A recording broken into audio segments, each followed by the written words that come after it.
Good afternoon. Welcome to Escape Your Humdrum Life and Move into Your Dreams Conversations with Don and Kit, or Kit and Don. I'm Don Downs. This is Kit Cassingham.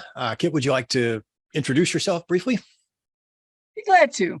I'm Kit Cassingham, a longevity coach at Live in Focused Energy.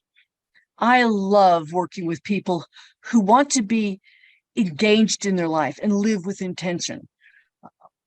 I want the people who embrace their lives, and I guide my clients to define their lives based on their values so that they can improve their mindset and live the best possible lives of vibrancy, joy, productivity, and a sense of relevance for all the years they have. To there. Wonderful. Exciting things. Well, I'm Don Downs, and I am the creator and founder of RV Business Coach, where I work with people in the prime of their lives, just like you. And I help them, I help them create a fun, profitable, and entrepreneurial business that is fully remote so that they can enjoy the remote life.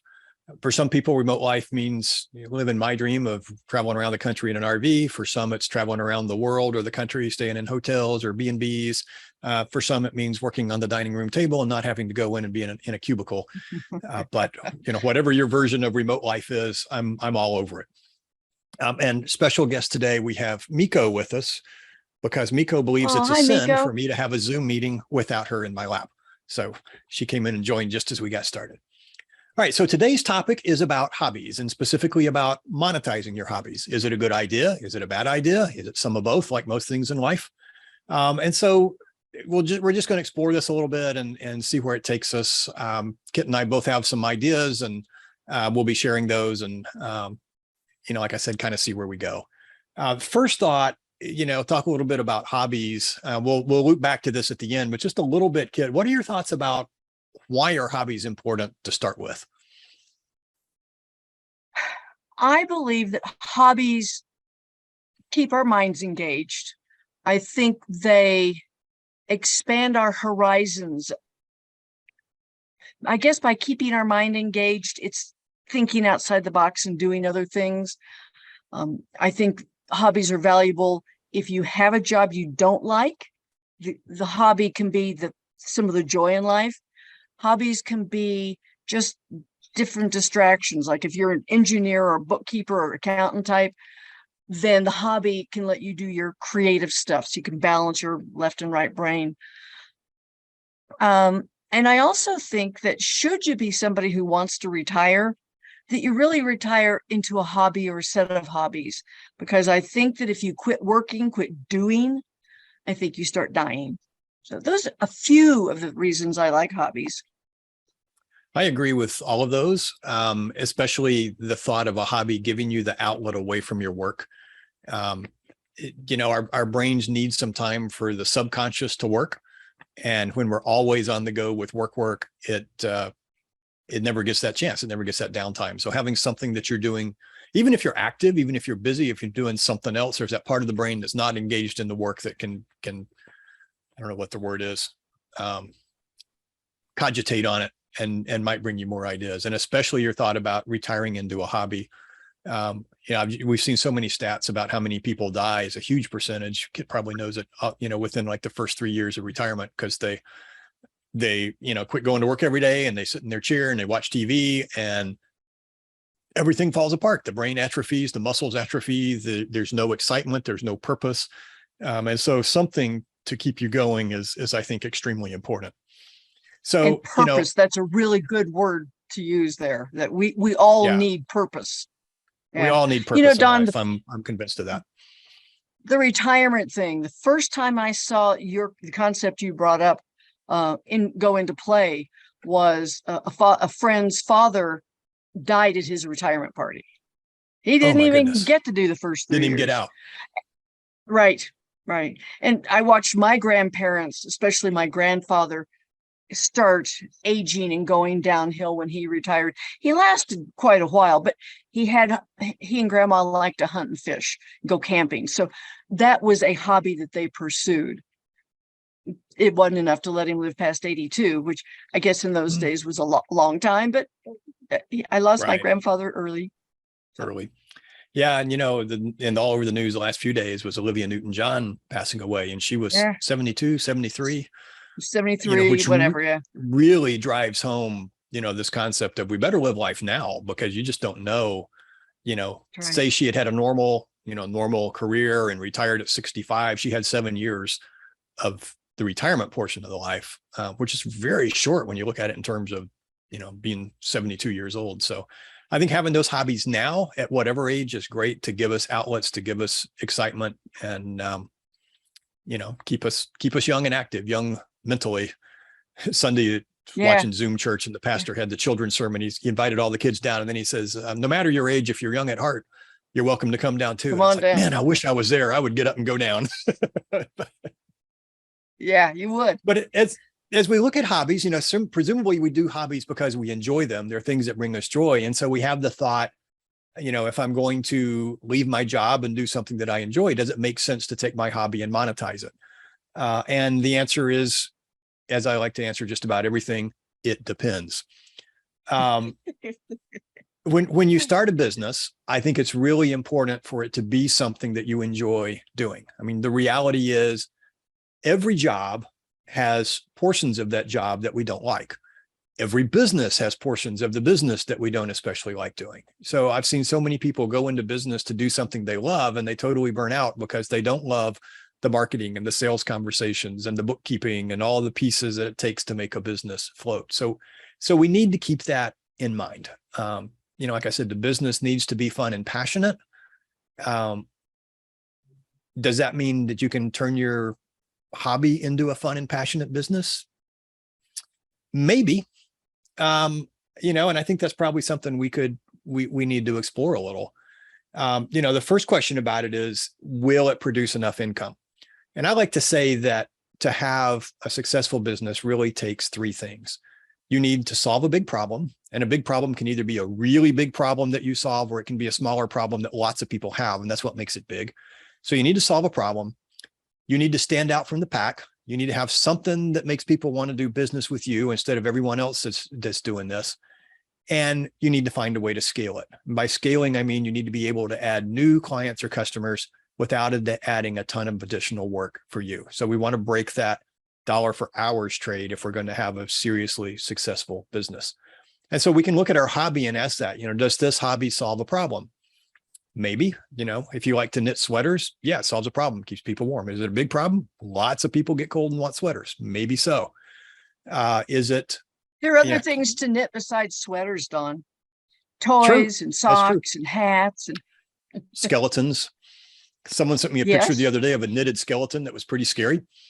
Yeah. My point exactly. One of my colleagues is knitting a blanket, a camping blanket, and has pictures of trees and campers and stuff on it. And it was just, she's a member of one of my mastermind groups. And when she showed it to us, we were all just like, seriously, that's knitted?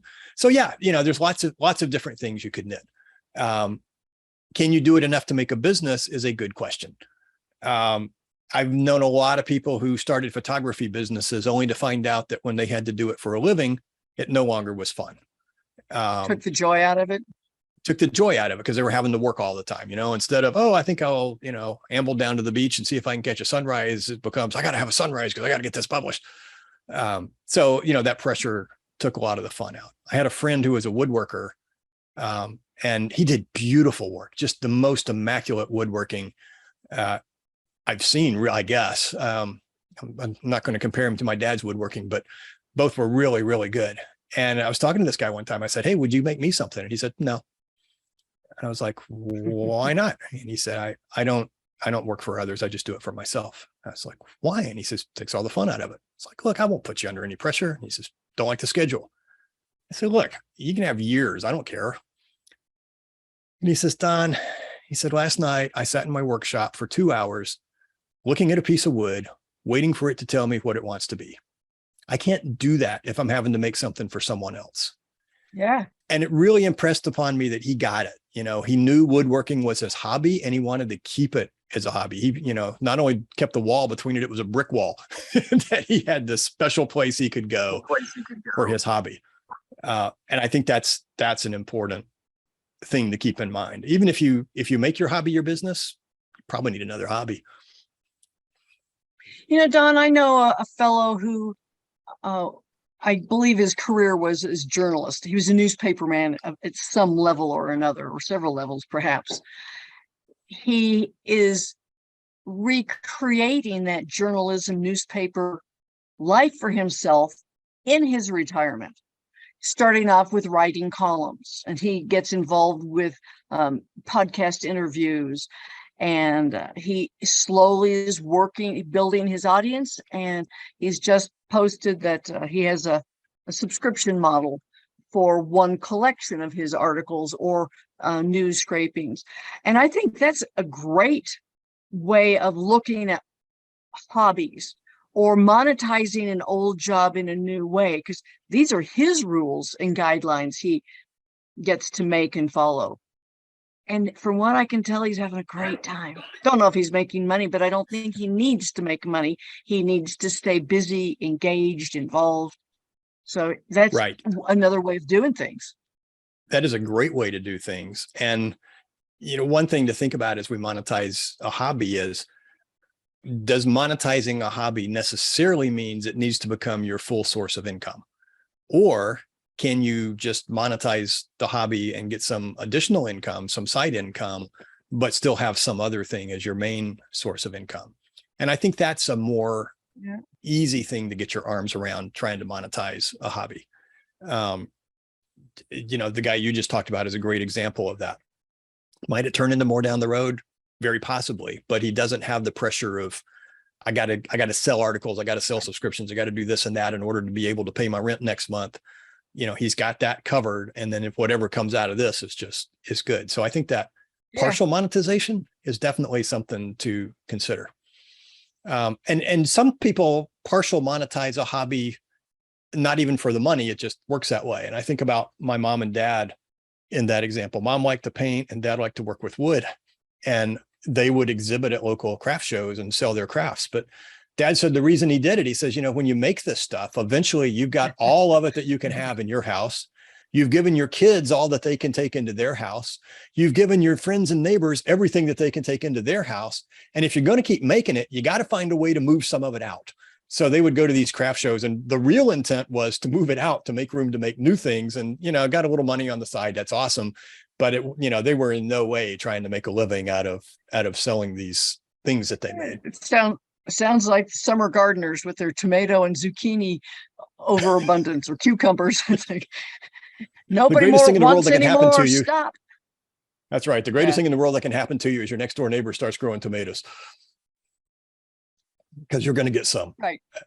Yeah. Unless your next door neighbor is me, and then I managed to kill them off before they ever get ripe. But so yeah, I mean, that's, definitely kind of that kind of vein. It was just moving the stuff out. And, if it's at a craft show and people have to pay a little for it, that means people liked it. They've got a little investment in it. It's not just, it's less likely to end up in the trash next week than it would be if you just, donated them for the burn pile. Yeah. Yeah. So, I think that's one way to think about monetizing a hobby. Another example, I know I have a friend who I think he recently quit, but he's a NCAA volleyball referee, because he loved it. That was the most fun thing he did in his life. He had a job as an engineer or whatever, and but he loved this refereeing. It was a great outlet for him. And he did a fair amount of traveling with it, and the NCAA would pay for his flights and hotel and give him a little bit of money when he was there. And and I told him I kind of envied him, because most hobbies suck money, and that one was pouring money into his pocket. Not enough that he could quit his job and live on it, but still it was a nice amount. And they just used it for their fun money. Their budget was on the jobs they had, and then the fun money came from the volleyball refereeing. So, if they wanted to buy new furniture, go on a big vacation or something like that, they had the, special little pot to do that. That kind of hobby also gives him social interaction. You and I have a mutual friend or acquaintance whose hobby is refereeing roller derby, women's roller derby. And I don't know if it even pays anything, but he loves the energy and the atmosphere. And so I guess that's another thing hobbies can do for us, is give us social interaction, which we all need, as COVID has taught us. That's important. And that's something, that's a really interesting angle to think about, because, if we are lacking in social interaction, a hobby that gives us social interaction, like refereeing something or exhibiting at craft shows or something, is great. And haven't run into this much post-COVID, but pre-COVID, introverts were around people all the time and they needed downtime just by themselves. So a hobby more like painting or, drawing or something where they could be isolated was more their style. In fact, this made me think this picture back here in my background is one that my mom painted. That's a chapel at Callaway Gardens in Georgia. And we would do family vacations there. And my brother and I would go to the organized youth activities. They had kind of a summer camp kind of thing. My dad would go golfing and my mom would go paint. And so, we all got some fun time. And then, we'd all be back together in the evening for dinner and the rest of the evening and stuff. So it was kind of a fun thing. But just thinking about that alone time, that painting, that sitting across the lake in that view painting gave her some very nice solitude time that was good for her. Right. Well, Don, Randy and I are first responders up here on our mesa. He's the EMT and I'm the scribe, former EMT. And we do it as part of our community service. And ambulance calls aren't exactly social situations, but you're still interacting with the ambulance crew and the law enforcement, whoever shows up, as well as the family of the person who needs your help. And there are a few people in the county who have turned that into their jobs. But I don't want to do that full time. So I'm not doing it for any money, which is good because it doesn't pay a lot. That's right. Yeah, even full time, it doesn't pay a whole lot. Although I'm thankful there are people who do that. Another example there of, the people who do that full time, I assume they enjoy it or they wouldn't. And even though they don't make a ton of money, they get enough enjoyment out of it. They're willing to make the monetary sacrifices that are needed to do that full time, which is another acceptable thing. If you think about monetizing your hobby, it doesn't mean I have to make six figures on my hobby. It may mean that I want to cut my lifestyle back enough to be able to do this. And, so I'll do without the fancy dinners and the long trips and whatever. So, that's another way to think about monetizing the hobby. It may produce less income than you currently have, but you may be able to adjust your lifestyle to live on it.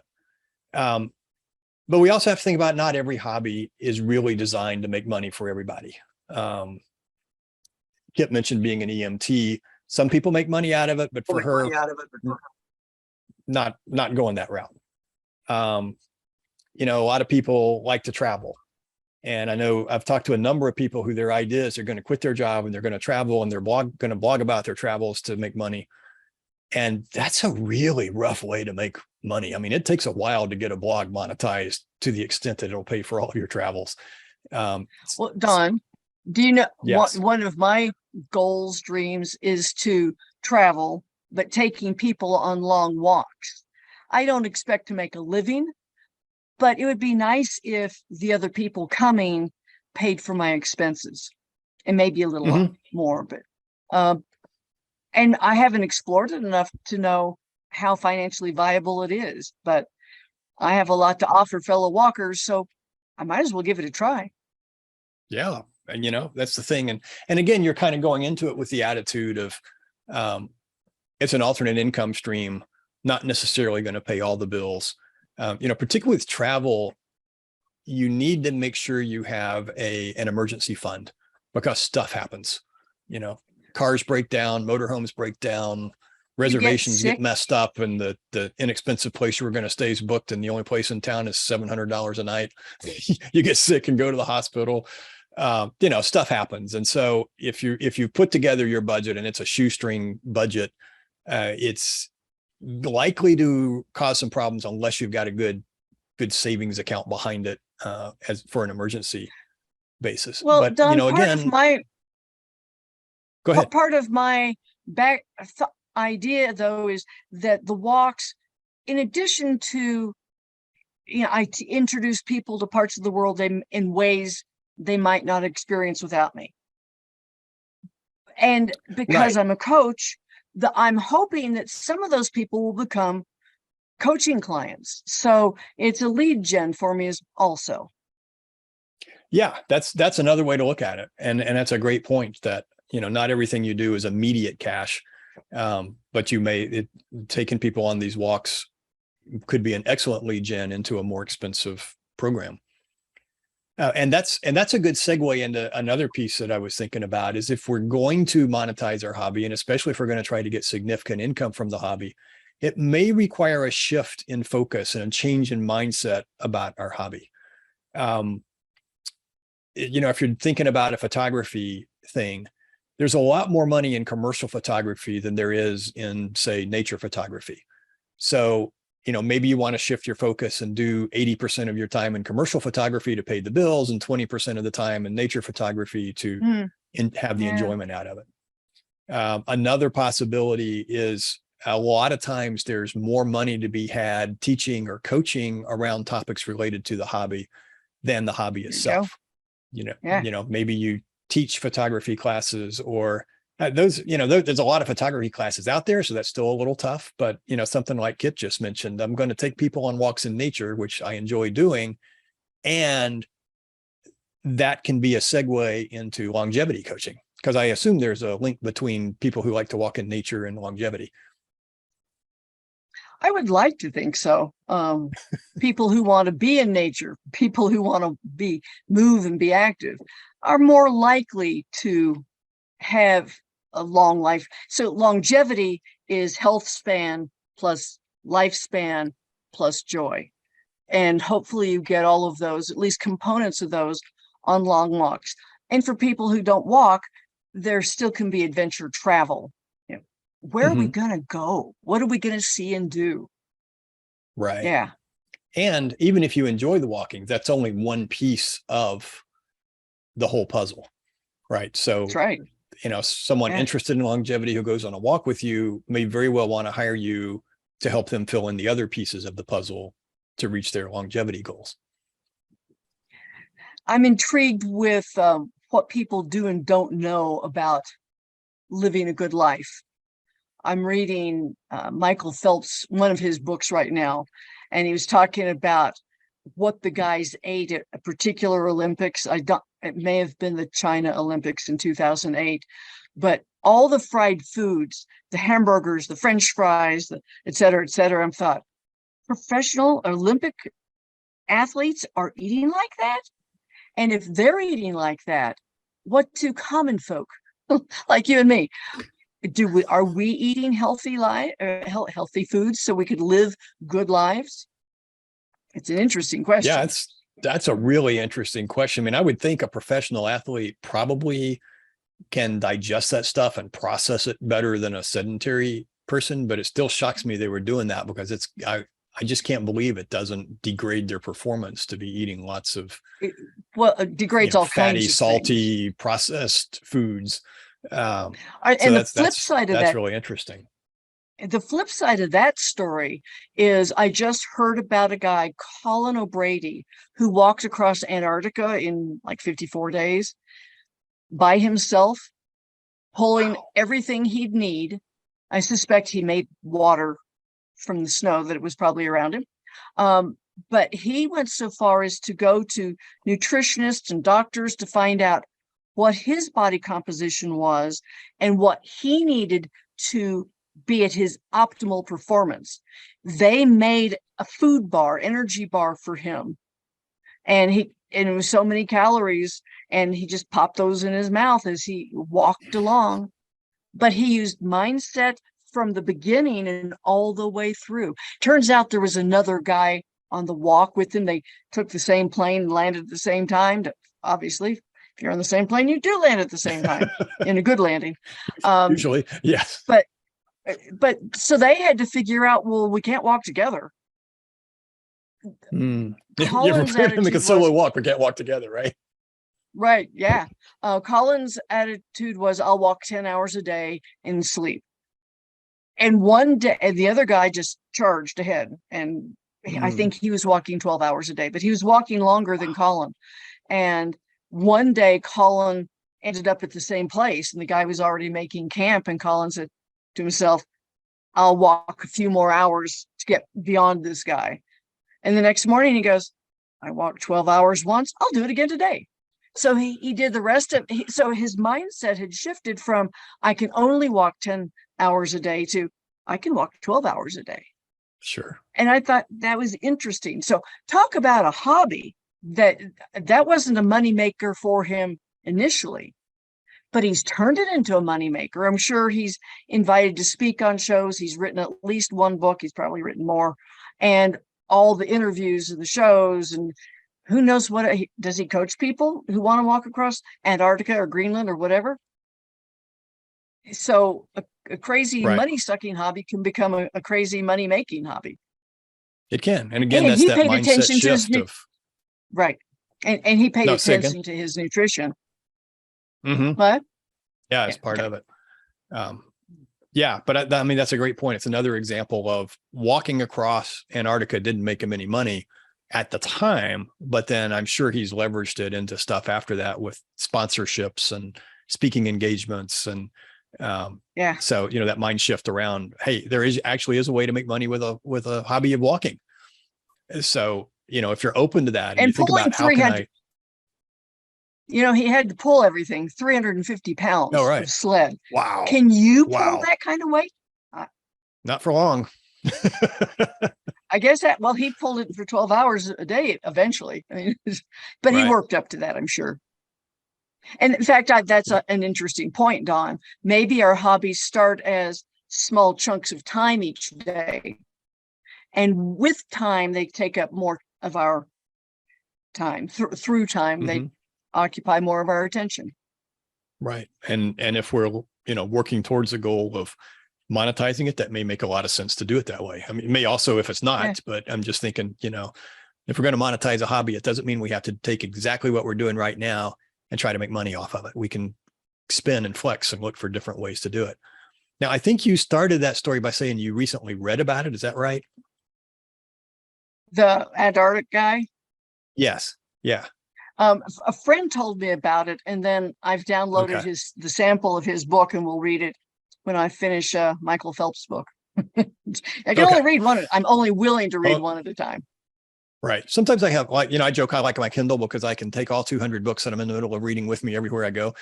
Because sometimes I bounce around between books. I do too sometimes, but right now I'm focused on Michael. Right. So there's another interesting hobby of reading, a hobby that probably most of us would benefit from doing more, except one friend I know who probably should do less. Hobby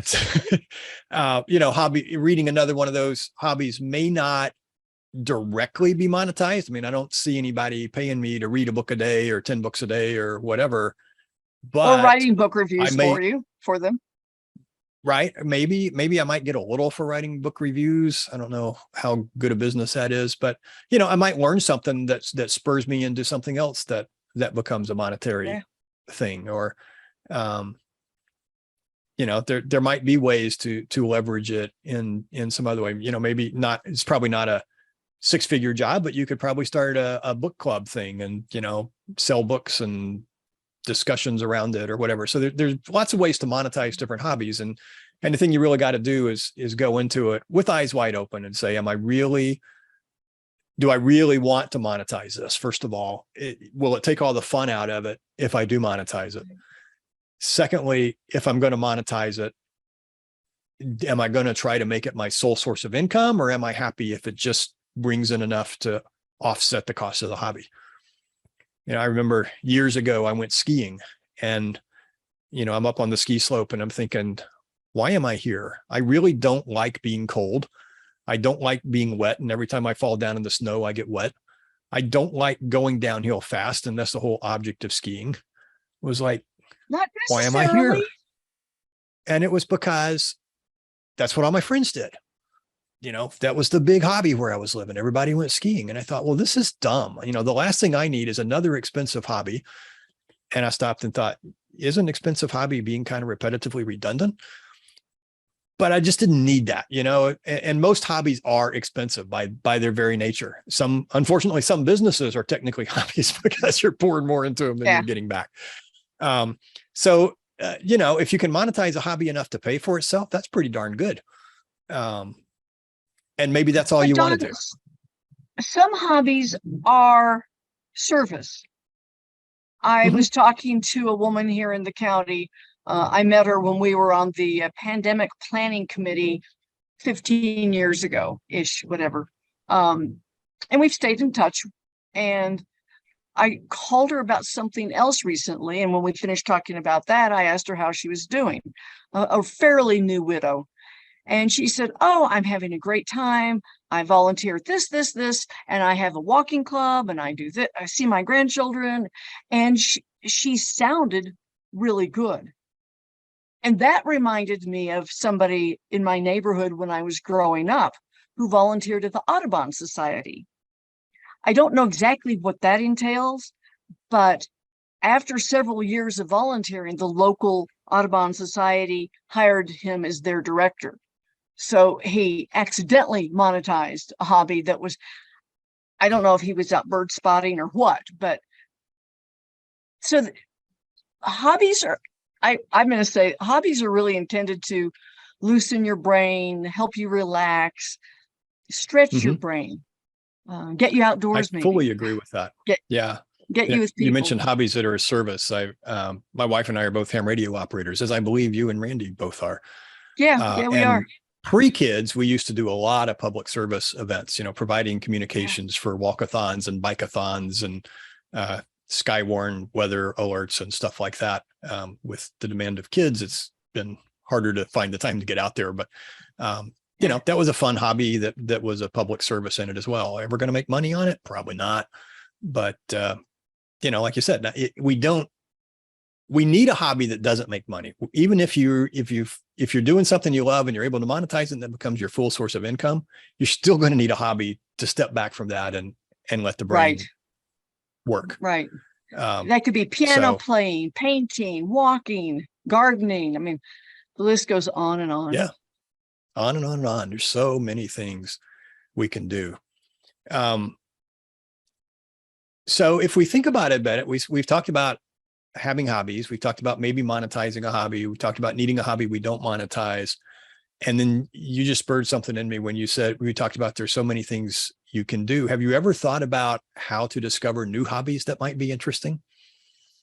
No, I've never had a problem finding them. So I'm curious to hear about this concept, Don.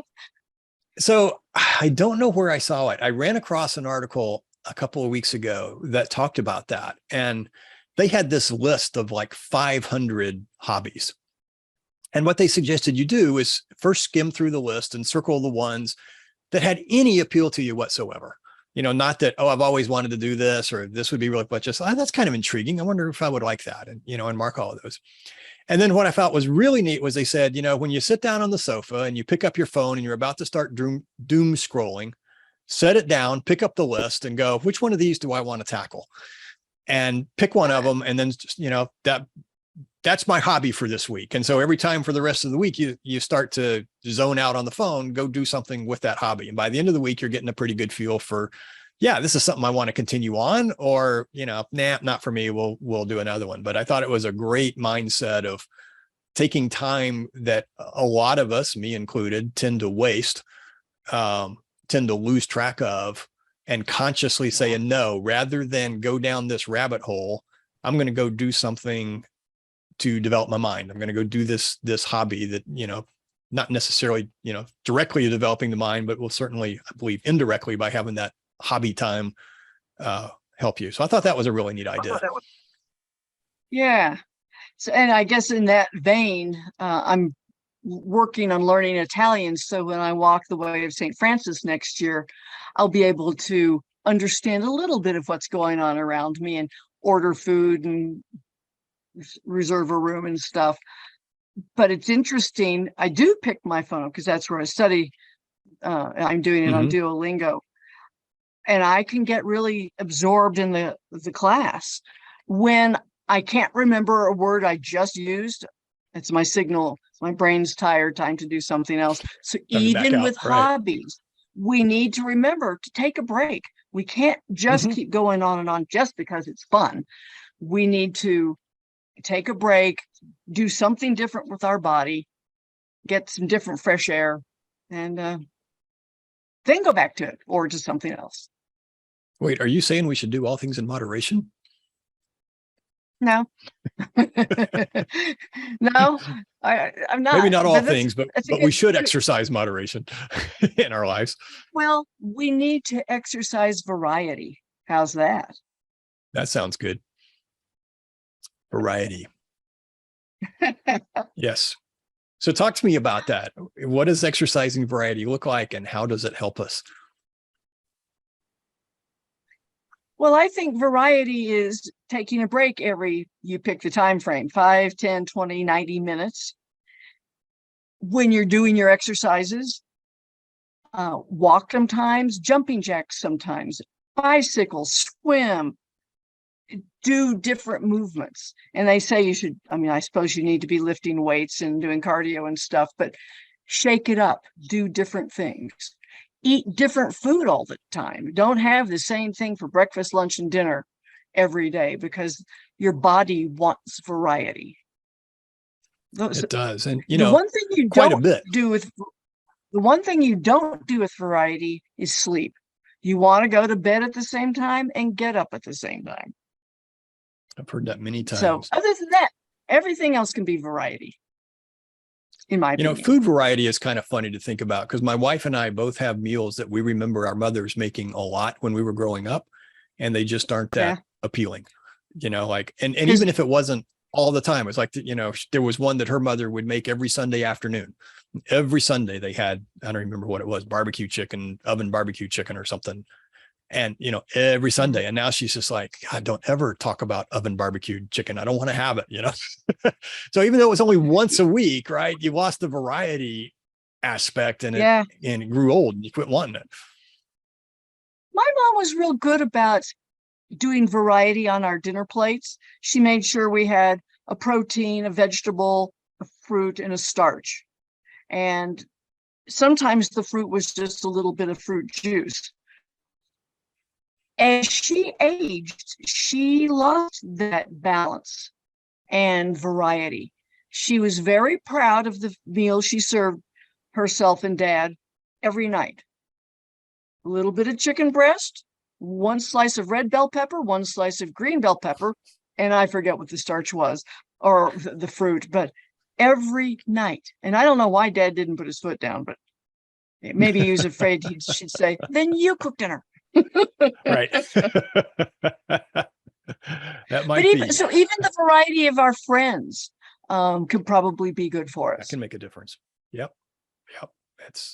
That's a good point. It is good to have large circles that we can move in and out of, and get maybe that could be a new hobby, collecting different friends. Collecting friends. Yeah, let's do that. Let's collect friends. Wonder if we could monetize that. All right. Well, as we start wrapping up here, it's called a mastermind. It's a mastermind. Yeah. There we go. We can do it that way. Yeah. See, if you keep your mind open, there's probably ways you can do most of this. My parting words are, if you want to monetize a hobby, the first thing I would do is say, do I really want to monetize this hobby? If it becomes a strong source of income, is that going to take the fun out of it? Or is it going to be the motivation, the excitement, and the passion that I need to really excel in business? As we said, you don't have to necessarily make all your money on your hobby. There's a thing I call I'm drawing a blank here. An enabling job. An enabling job provides you the income you need and leaves you the time and the energy and the money left over to do something else.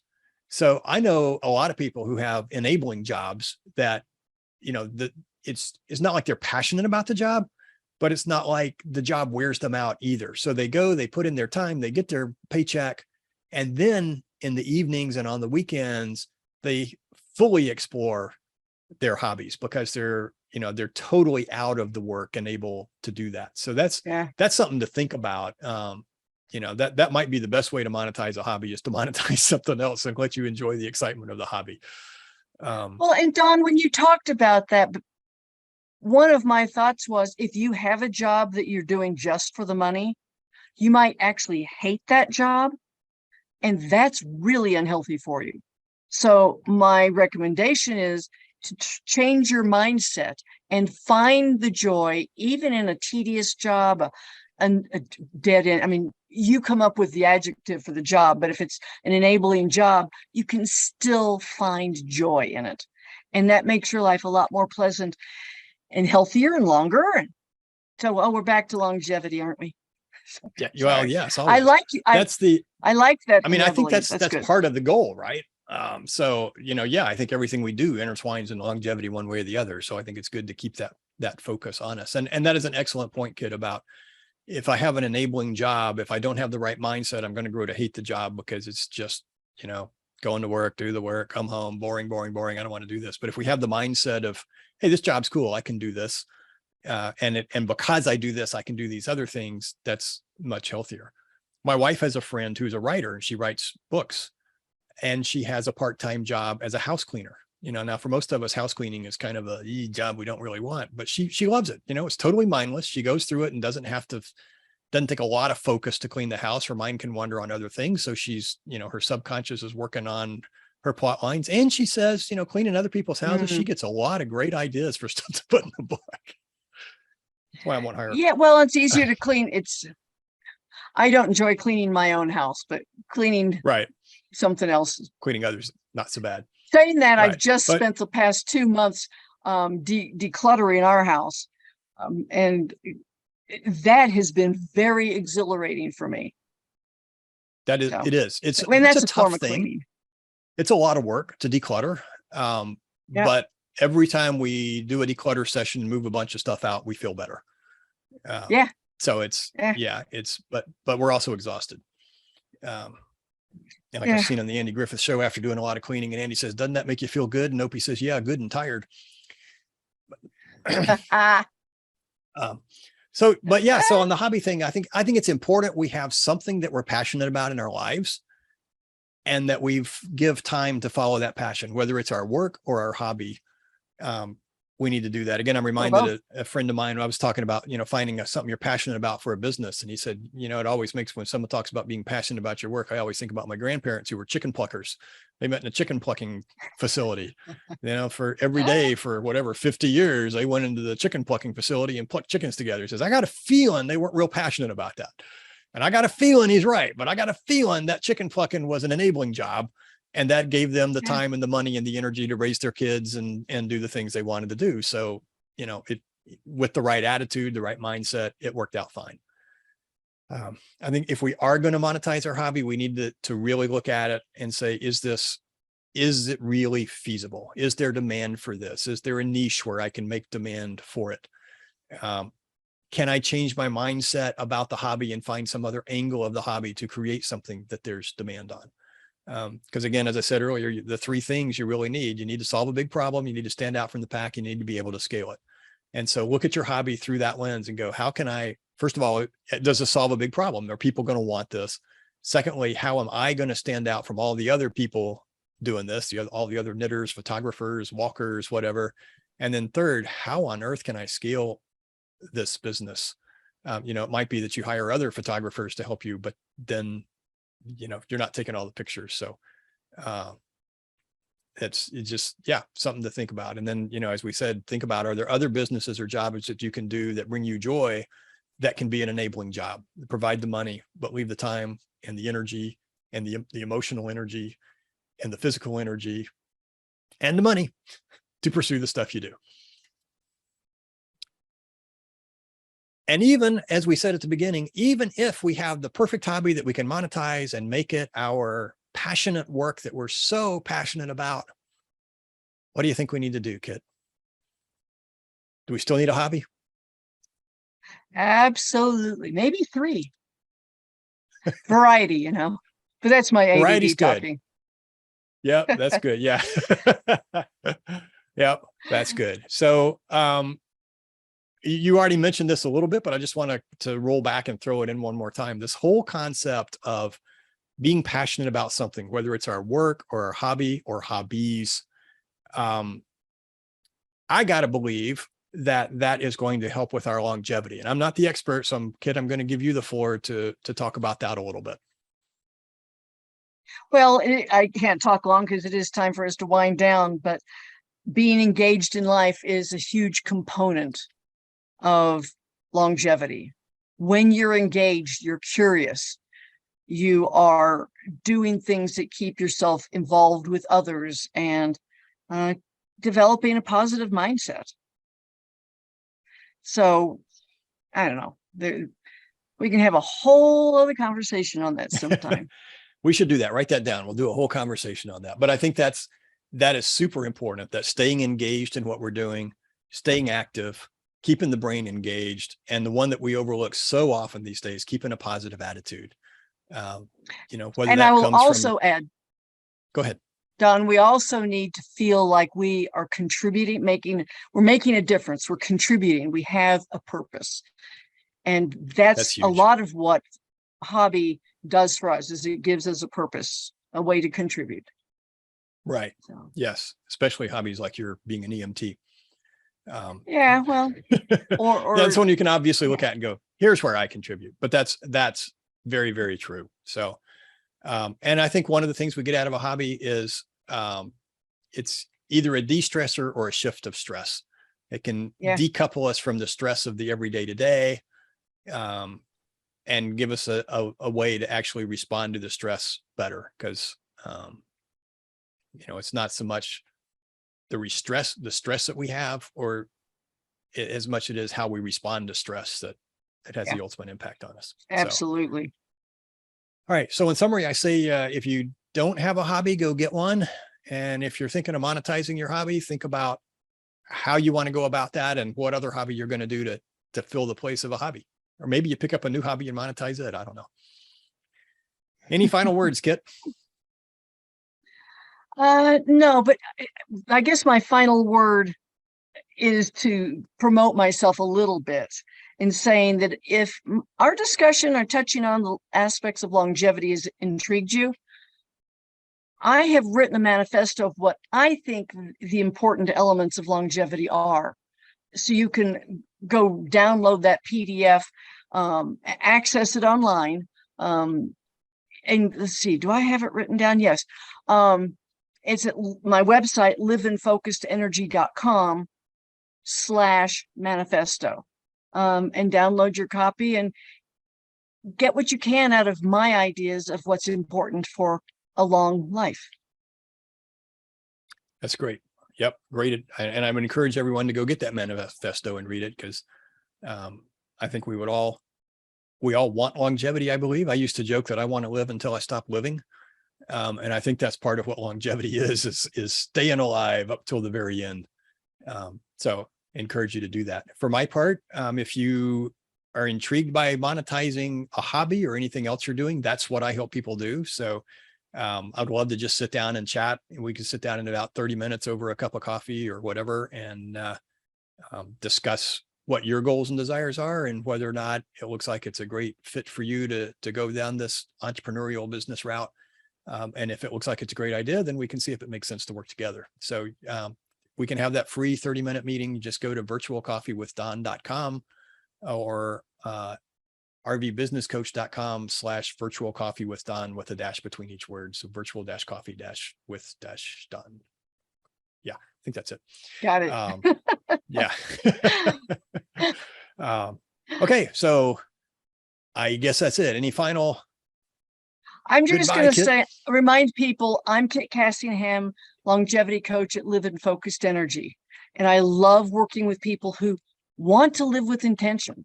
And I guide you to define your life based on your values so that you can improve your mindset, redefine your life, and live your best life with vibrance and joy, productivity, and a sense of relevance for all the years that you have. Thank you, Kit. And again, I'm Don Downs with RV Business Coach, and I love working with people who want to live the remote life. I'm doing everything I can to keep the Great Resignation going. So if you are interested in having your own entrepreneurial business that allows you to work 100% remote, let's talk and see where we go. I guess that's it for now. We'll talk next. Kit, do you have the list of what's on next month? Yeah, I do. Hold on. It's Calvin Ball. That'll be a fun one. I'm glad you're leading because I don't know what it is, but we'll figure it out. Well, just for the audience, Calvin Ball concept came out of Bill Waterston's Calvin and Hobbes. And the rule is you can change the rule whenever you want. Okay, And that of course, sounds like a fun game. yeah, that should be good. It's There's one you got to have the right mindset outside. for. Yes, and you have to like push in the envelope. That's right. Don, I'll see you next All month. right. Okay, Kit, good talking with you. Bye. Good talking to you too. Bye.